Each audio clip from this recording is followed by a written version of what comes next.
지난주에도 얘기했듯이 이 성령의 도우심으로 율법 말씀을 듣고 이 무엇이 죄인지 말씀에서 규정하는 그 죄의 기준으로 나를 비추어 보았을 때 내가 이제껏은 아무런 문제없는 삶을 살았지만 이 모든 것이 죄였구나, 그 사실을 깨닫게 되어진다라고 말씀을 드렸습니다. 성령의 역사죠, 도우심이죠. 그래서 저희가 늘 이 말씀 앞에 있을 때에 이 단계로 들어갈 수 있도록 기도가 꼭 필요한 부분입니다. 하나님, 내가 이 단계, 나의 삶에 이 모든 것이 죄구나, 하나님의 말씀의 기준으로 나를 되어보고 하나님 말씀의 빛으로 나를 비추어 왔을 때에 이제껏 아무런 문제없이 지내왔던 이 모든 삶에 무언가 문제가 있구나, 죄구나, 나의 삶이 죄로 물들어 있구나, 죄로 점철된 인생을 내가 걸어오고 있구나, 그 사실을 깨닫게 되어지는 은혜를 달라고 간절히 날마다 기도해야 할 필요가 있다라는 것입니다. 그래서 이 상태를 깨닫게 되어지면 내가 죄의 지배 가운데 나의 모든 것이 죄로 물들어 있는 이 리얼리티예요. 이게 실체인데 나의 실체를 깨닫게 되어지면 인간은 견딜 수가 없단 말이죠. 이것이 고통이란 거예요. 내가 죄로 물들어 있는 이 상태가. 그래서 이제 인간에게는 하나님의 한 법이 주어지는 율법이죠. 선하고 거룩한 율법이 주어졌기 때문에 그 법대로 살기를 원하는 소망이 생겨요. 그래서 그 법이 이게 진리구나, 이제껏 내가 살아왔던 이 왼편의 삶은 다 거짓이었구나, 그러니까 진리가 들어오면 거짓은 내가 거짓된 삶 가운데 있었다는 것이 고통이 되거든요. 그래서 이 단계에 들어오면 진리, 율법이 들어오기 때문에 절대선이 무엇인지를 알고 그 선을 향한 추구함이 생기게 되는 거죠. 그래서 내가 이제껏 그 율법이 주는 절대선, 그 선과는 전혀 다른 죄악된 삶을 살아온 내 인생을 이제는 거기서 빠져나오려고 몸부림을 치는 거예요. 그래서 한 법을 깨달은 거죠. 내 안에 21절 말씀처럼 곧 선을 행하기 원하는 나에게 악이 함께 있는 것이로다. 그래서 22절에는 내 속 사람으로는 하나님의 법을 즐거워하되, 그러니까 하나님의 법이 율법이거든요. 율법을 즐거워하는 거예요. 그 율법을 이제는 내가 율법이 원하는 선한 삶을 살아야겠다, 그런 추구가 생기고 추구함이 있고 그 법에 대한 소망, 그러니까 이 즐거워하는 마음이 생기는데, 그런데 결정적으로 그 삶을 내가 살아갈 수가 없다는 거예요. 여기에 가장 큰 아픔이 있는 거죠. 그래서 22절에 보면 끝내는 이런 삶에서 벗어나려고 몸부림치다가 하나님의 법, 율법을 즐거워하며 그 율법에 순종하는, 이제는 그 율법에 따른 절대적인 선을 따르는 삶을 살려고 몸부림치는데, 이상하게도 그렇게 몸부림을 치면 칠수록 끝내는 결론이 뭔가? 이런 결론이, 내가 아직까지는 이 죄를 각성하는 이 단계, 성령께서 주신 이 단계에 들어와서 이제는 하나님의 법을 즐거워하며 그 법을 순종하고 따르기를 간절히 소원하며 발버둥을 치는데, 결론은 무엇인가 하면 22절 보면 내 지체 속에서 한 다른 법이 내 마음의 법과 싸워 내 지체 속에 있는 죄의 법으로 나를 사로잡는 것을 보노도다. 결론은 이거예요. 결론은 그렇게 몸부림치는데 결론이 뭐예요? 내 지체 속에 있는 죄의 법으로 나를 사로잡는 것을 보노도다. 끝내는 다시 돌아오는 그 자리. 죄의 법이 나를 지배하는 거예요. 내가 그 죄를 짓지 않으려고 그렇게 몸부림치고 발버둥 쳤지만, 하나님의 법을 즐거워하며 추구하며 따라가기를 애썼지만, 그런데 결론은 다시 원점이라는 거예요. 죄의 법이 나를 사로잡는다는 것을 내가 또 보는 거예요. 그러니까 이게 얼마나 고통스러운 일이에요. 얼마나 내 자신이 이 자신에게 무력함을 발견하게 되는 겁니까? 얼마나 내가 절망스러워요. 이 상황 자체가. 이 죄에서 벗어나고 싶은데 벗어날 수가 없는 거예요. 그래서 나는 하나님의 법이 즐거운데 그 율법에 따른 삶을 살고 싶은데, 그래서 죄를 버리고 싶은데, 여기서 탈출하고 싶은데, 그래서 온갖 몸부림을 친다는 거예요. 몸부림을 막 치는다. 그런데 다시 그 죄의 법이 나를 사로잡아 버리는 거예요. 보는 거예요. 그러니까 이것이 계속 반복되는 것이죠. 이 삶에서는. 그래서 얼마나 고통스러울까요? 얼마나 힘들까요? 이 죄각성에 있는 단계에 들어오면 누구나 다 이런 단계를 어느 정도는 경험하게 됩니다. 조금은 경험하든지 아니면 깊이 경험하든지 아니면 짧은 기간 경험하든지 깊은 기간 경험하든지 이 단계에 반드시 인간은 이 단계에 들어와야지만 그 다음 단계 그리스도의 십자가로 나갈 수가 있거든요. 그래서 이 단계에서 내가 죄의 법이 나로 사로잡는, 나는 십자가가 좋은데, 나는 말씀이 좋은데, 나는 이 교회가 좋고 신앙생활이 좋은데, 그런데 나의 삶은 자꾸만 이 설교자가 이것은 죄입니다, 하지 마십시오, 이것을 하십시오 라고 하는데 그 반대의 삶을 계속 살아야 하는 거죠. 끊임없이. 그것을 극복할 수가 없는 거죠. 극복할 수 없는 인간의 나의 한계를 느끼는 거예요. 그래서 주님은 어린아이 같은 심령을 말하죠. 그러니까 어린아이 같은 심령이 자신의 무력함을 아는 거거든요. 알고 부모님께 의존하는 존재가 어린아이거든요. 그러니까 이 신앙에서의 이 어린아이와 같은 이 나의 단계를 느끼는 것이 이거죠. 이 단계에 계속 들어가게 되어지면 끊임없이 몸부림치다가 무너져 계속 원점으로 돌아오는 단계. 그래서 내가 어린아이 같은 무력하다는 거죠. 나에게는 아무런 힘이 없다. 여기서 벗어날 수 힘이 없다. 그래서 절망 가운데 들어가요. 절망. 깊은 곤비한 가운데, 공고한 가운데 들어가게 되는 것이죠. 그래서 뭐라고 외치는가 하면 이런 사람들은 마침내 외치는 것이 외침이 24절 같이 24절 읽습니다. 오호라 나는 공고한 사람이로다. 이 사망의 몸에서 누가 나를 건져내랴. 그러니까 이 외침이 나오는 거예요. 이런 단계에 이 나가 죄가 지배하는 하지만 이제 율법을 대한 사모함이 있고, 그리고 이 죄에서 벗어나기를 원해서 내가 이제는 거짓말 안 해야지. 이제는 이 부모님을 속이지 말아야지. 이제는 내 탐욕대로 탐심대로 살지 않아야지. 도둑질하지 않아야지. 사기치지 않아야지. 폭력하지 않아야지.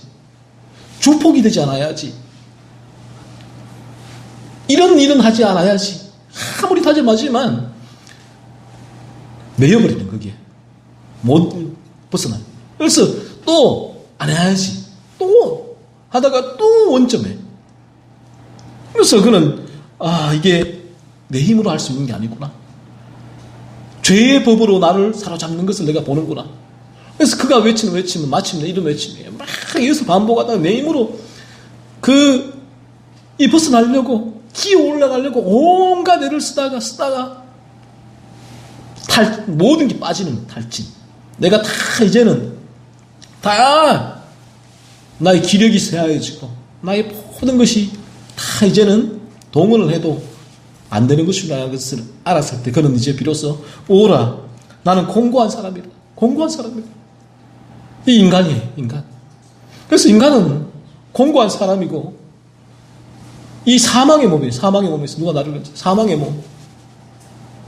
죄가 나를 마음으로는 밥을 즐거워하는데 이 죄가 나의 이 육신을 지배하고 사망의 몸이다. 죽음의 몸이란 거예요. 죄의 지배를 받고 있는. 그래서 내가 착착 이 죽은 몸이구나. 죄로 내가 온통 물들어 있는 나의 존재구나. 그래서 내가 이 죄의 지배에서 벗어날 수가 없구나. 오라 나는 공고한 사람이다. 이 사망의 몸에서 누가 나를 건져내랴. 이 외침을 외치는 사람의 심정을 알아야 돼요. 우리가 중생했다면 틀림없이 중생전에 이런 단계를 거치게 되어 있다는 거예요. 오라 나는 공고한 사람. 너무나 공고해요. 벗어날 수가 없단 말이에요. 이 이상 단계에서. 그래서 이 사망에 없어 누가 나를 건져내랴. 외치는 거죠. 자, 그런데 25절 보면 뭔가 약간 이 모순이 되는 듯한 구절이 나오게 되는데 25절에 이렇게 되어집니다. 우리 주 예수 그리스도로 말미암아 하나님께 감사리로다 라고 말하죠. 갑자기 25절에 이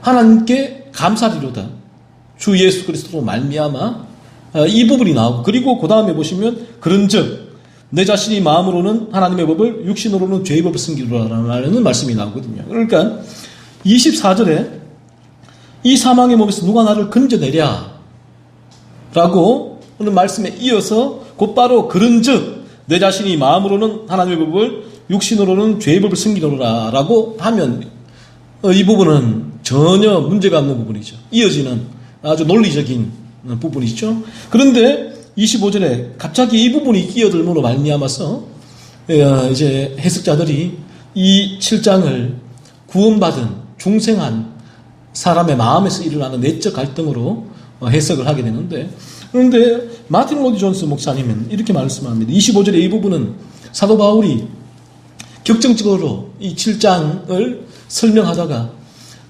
본인이 그러한 상태에서 구원받은 그런 상태에서 그리스도를 믿음으로 구원받은 그 상태가, 그 상황이, 그 구원이 너무나 감격스러워서 순간적으로 튀어나온 찬사라는 거예요. 이 부분이 너무 내 상태에 감사해서 그 부분이 이 부분을 이어나가다가 주님 감사합니다 이런 이제 감탄사란 말이죠. 그리고 이어서 곧바로 사도는 계속해서 바울은 24절의 말씀을 그런적이라고 설명을 하고 있는 거예요. 그래서 충분히 이해가 되죠. 우리도 쭉 이런 내가 중생한 회심한 이런 상태에 있는데, 그래서 나의 상태를 설명하다가 내가 얼마나 공고한 사망의 몸, 공고한 상태 가운데 있다가 나를 건져내신 주님의 은혜가 너무 큰 거예요. 그 은혜가 내 마음을 붙들고 있단 말이죠. 그래서 순간 이어나가다가 주님 감사합니다 라고 감탄사, 찬사를 외치고, 그리고 이어서 곧바로 계속해서 인간의 그 상태를 설명하고 있는 것이죠. 그래서 로이 존스 목사님의 해석에 저는 전적으로 동의를 하는데, 그 부분에 있어서 그래서 25절에 보시면 그런즉 내 자신이 마음으로는 하나님의 법을 육신으로는 죄의 법을 섬기노라라고 이제 말씀을 하고 있죠.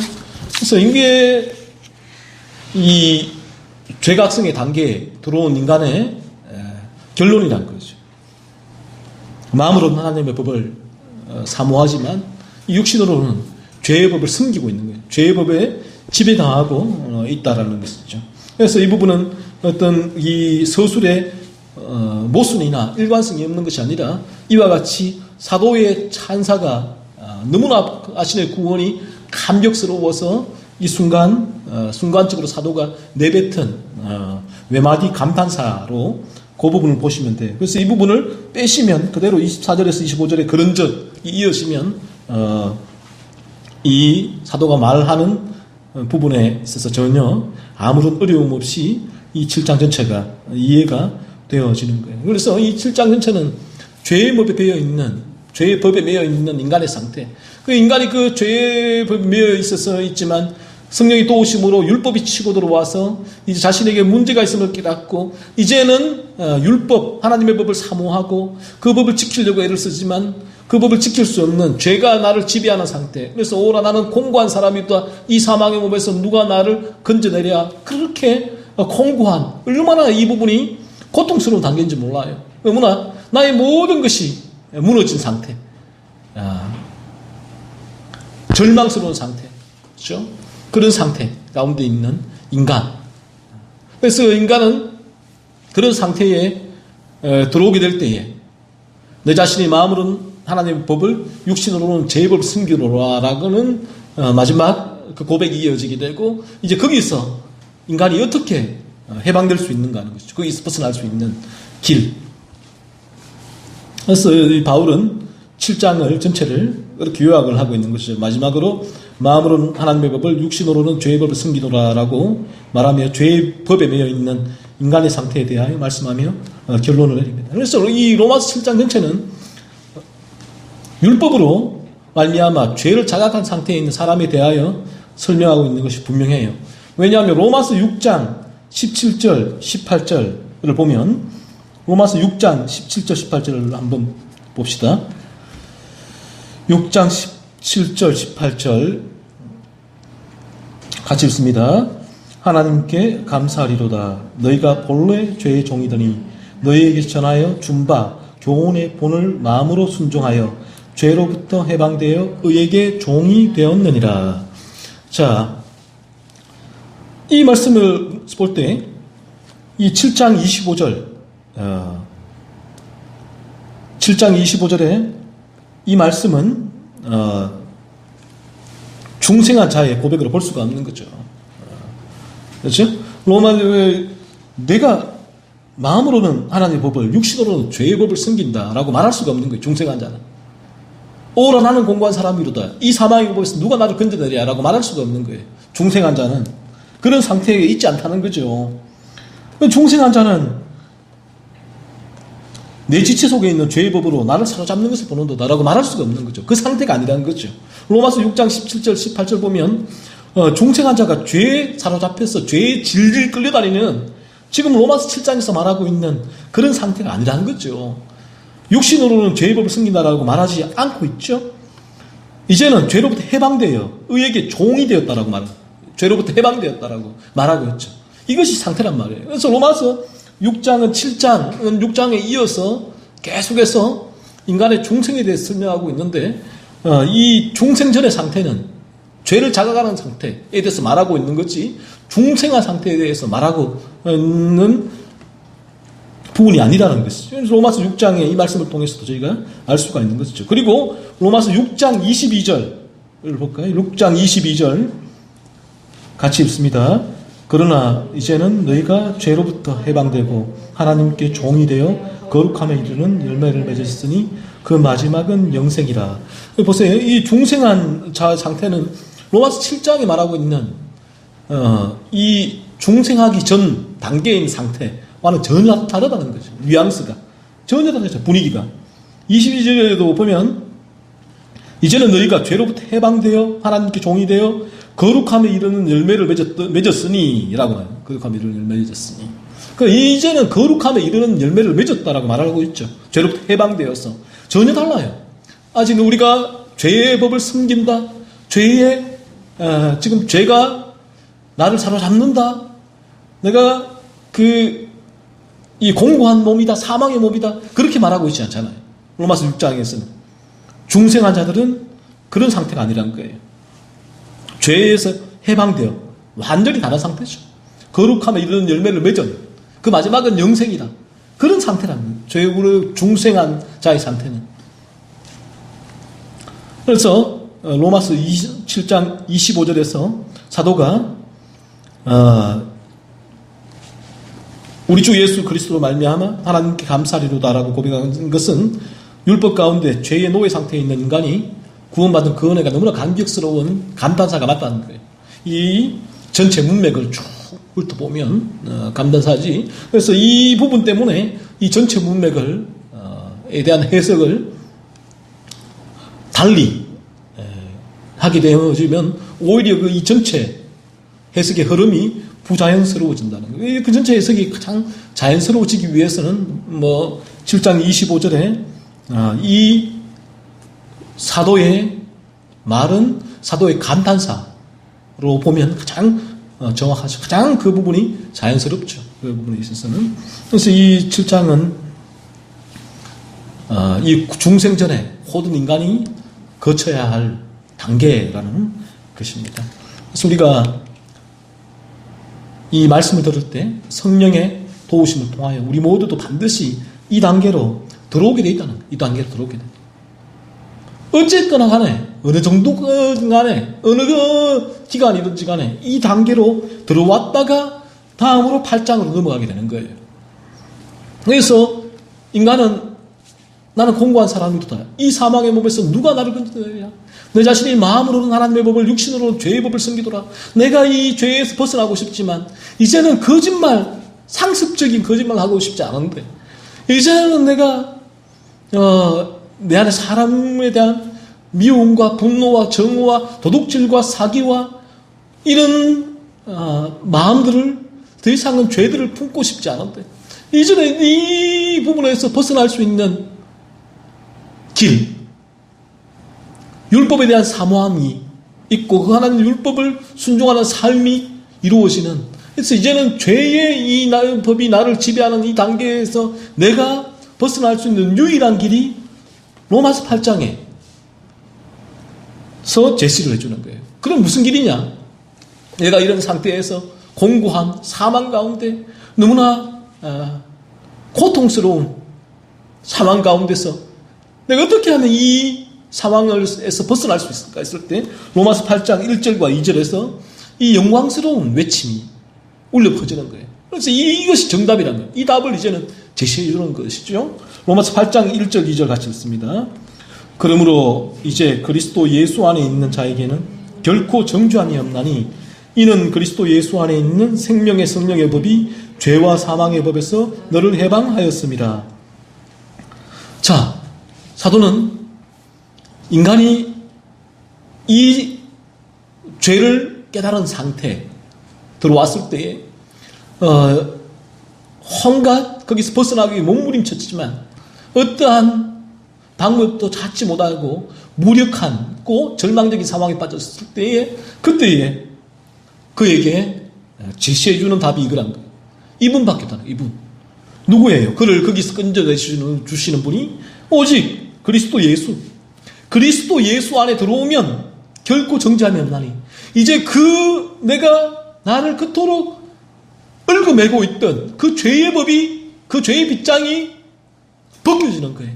그리스도 예수의 십자가를 붙드는 순간, 믿는 순간 그토록 내가 벗어나기 위해서 온갖 몸부림을 쳤던 그 모든 나의 노력들이 수포가 되고 포기가 되고 무너졌던 그 부분들이 이제는 그리스도 예수를 믿음으로 거기서 벗어날 수 있게 되는 거죠. 놀랍죠? 그리스도 예수가 누굽니까? 무엇입니까? 도대체 그리스도 예수가 누구란 말이에요? 그래서 우리가 그리스도 예수를 믿는 이유는 단 한 가지예요. 다른 아무것도 없어요. Nothing. 오직 그리스도 예수는 나를 죄의 지배 가운데 있는 이 상태에서 내 힘으로 내가 그 죄의 법을 끊어낼 수가 없고 죄의 집에서 벗어날 수가 없기 때문에 그리스도 예수가 십자가에서 나를 위하여 죽으셨다는 거죠. 그래서 내가 그리스도 예수가 십자가에서 나를 위하여 흘리신 그 보혈과 그 속죄, 이 십자가의 의미에 그것이 주님이 십자가에서 나의 죄를 위하여 모든 형벌을 받으셨잖아요. 그 주님의 십자가를 우리가 붙드는 순간에 놀라운 해방을 맛보게 되었습니다. 해방.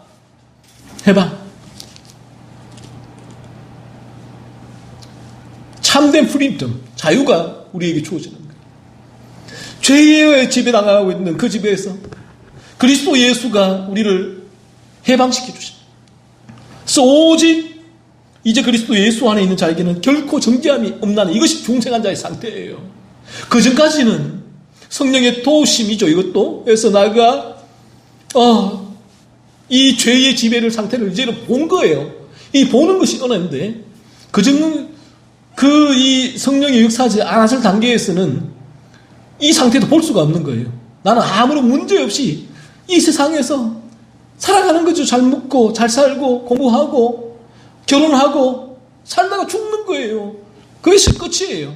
그러나 그의 죽음에는 죽고 나서 5분도 채지하지 않아서 엄청나게 후회하게 될 날이 올 것입니다. 저 지옥에서 그 고통스러운 지옥에서 영원한 생을 맛보아야 할 그날이 오게 될 것입니다. 그것을 모르고 세상 사람들은 다 죽는 거예요.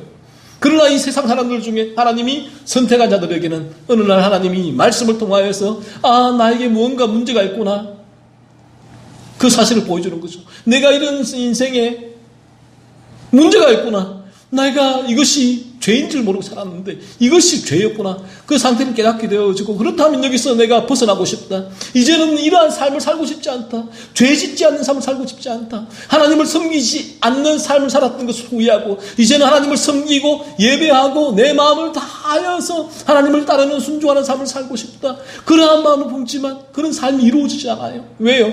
아직 죄의 지배를 받고 있기 때문에, 그 죄가 그를 지배하고 있기 때문에. 그래서 그는 이런 상황을 무한 반복하다가 마침내 무너지는 거예요.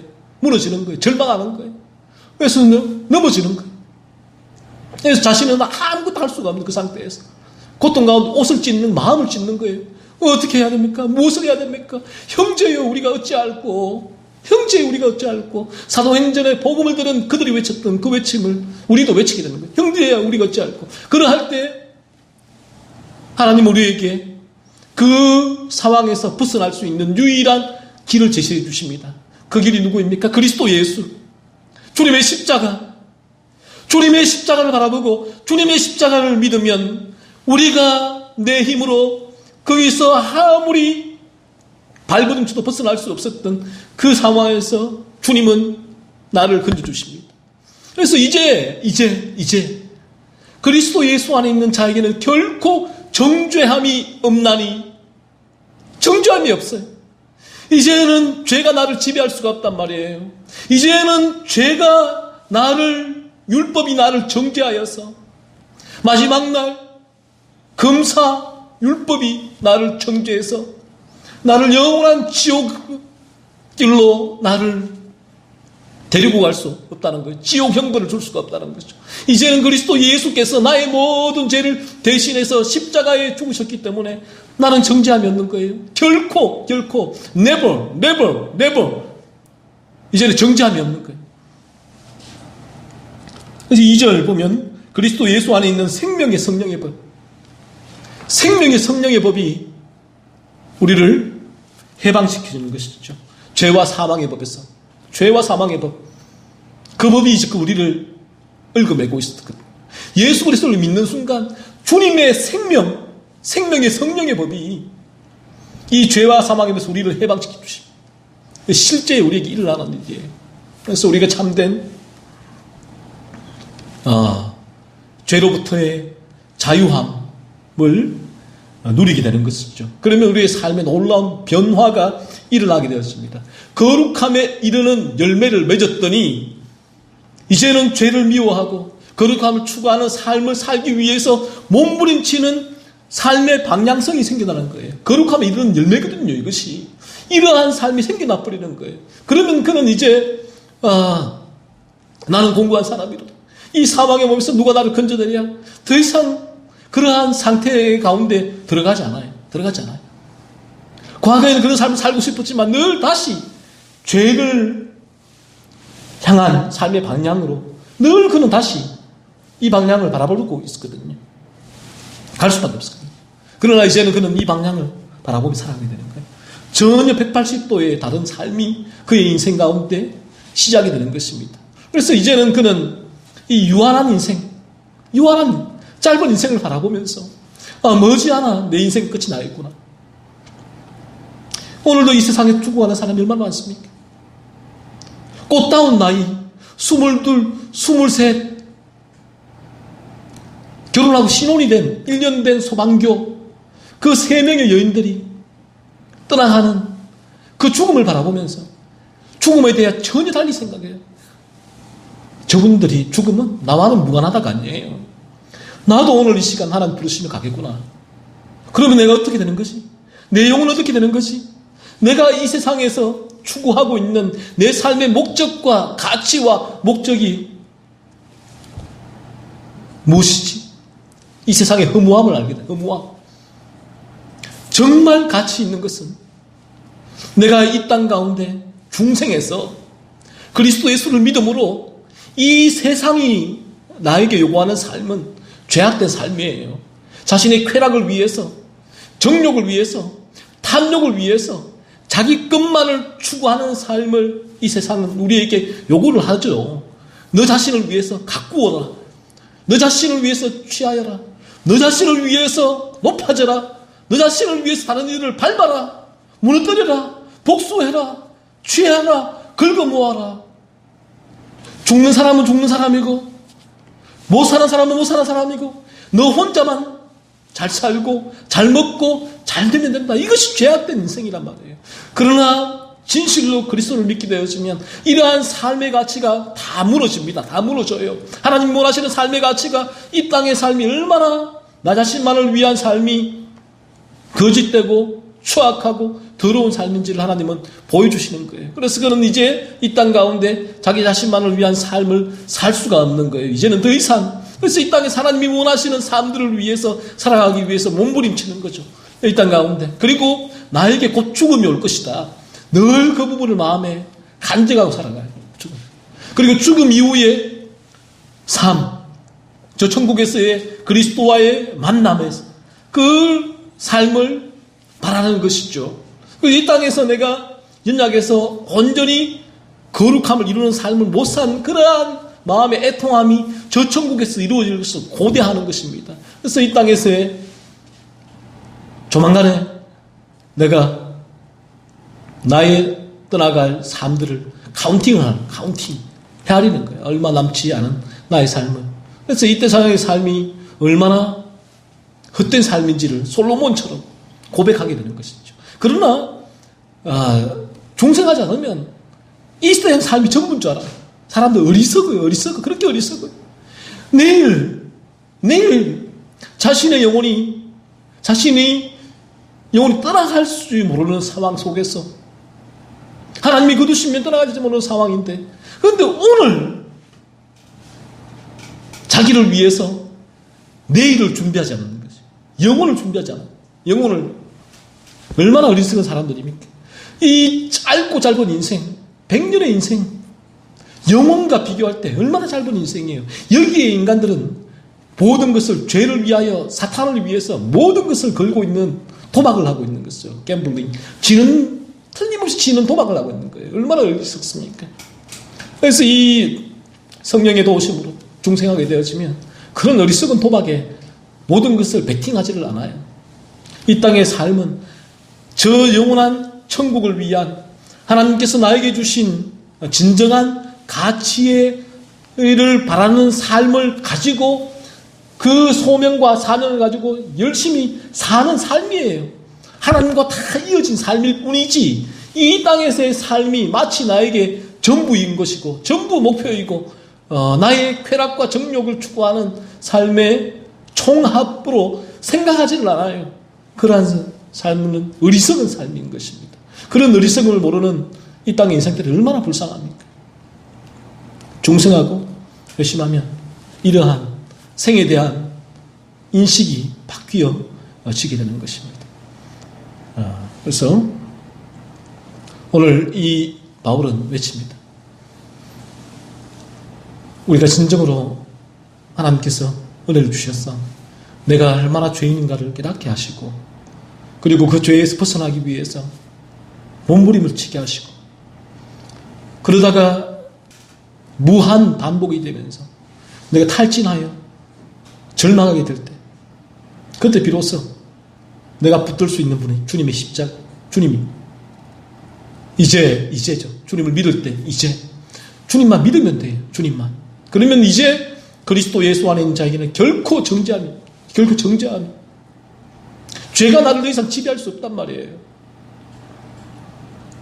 이는 그리스도 예수 안에 있는 생명의 성령의 법이 죄와 사망의 법에서 너를 우리를 그 상태에서 해방할 수 있는 유일한 분이 주님 예수 그리스도. 얼마나 주님은 아름다우신 분, 얼마나 좋으신 분이에요. 얼마나 귀하신 분입니까? 이 주님과 더불어 살아가게 되고 평생은 이 주님을 바라보게 되고 이 주님을 통하여 날마다 이 생명의 성령의 법이 내 안에서 더욱 풍성히 역사하게 되는 것이죠. 우리 모두 하나님의 은혜로 그리스도 예수를 믿음으로 이 죄의 법이 나를 지배하는 죄의 노예가 된 상태에서 해방되는 은혜를 맛보기를 소원합니다. 우리 모두가 꼭 그런 하나님께 앞에 간절히 기도해서 나의 리얼리티를 보게 해달라고, 영적 실체를 보게 해달라고, 실제로 내가 얼마나 죄에 있는지를 깨닫게 해달라고 기도하시고, 그러므로 주님을 그 상태에서 꼭 붙들 수 있는 믿음을 달라고 기도하십시오.